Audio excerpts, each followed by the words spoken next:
We'll guide you through how to make a photo into a circle in PowerPoint. If you find this guide useful, then please consider subscribing and liking the video. First of all, add the photo you want to do this with into PowerPoint, and then click on it, and you want to go to the top and click on Picture and Format, and go over to the right and select Crop. Now roughly go and crop it into a square by using the sides and also the top and bottom if you need to. Once you've finished, press Enter like so, and now go to the top of PowerPoint and click on Insert, go and click on Shapes and select Oval like so. Now click, hold and drag while holding Shift to make a perfect circle. I like to make it roughly the same size as the photo, just like so.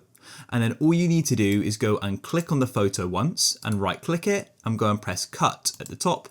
And then you can go and click on the shape, right click on it and click on Format Shape at the bottom and come over to the right, and you need to click on Fill and expand it and go and click on Picture or Texture Fill. And then go and click on Clipboard and Picture Source. And just like that, we've now gone and put the image into a shape. If you want to remove that line as well, click on Line at the bottom and select No Line. It's that simple.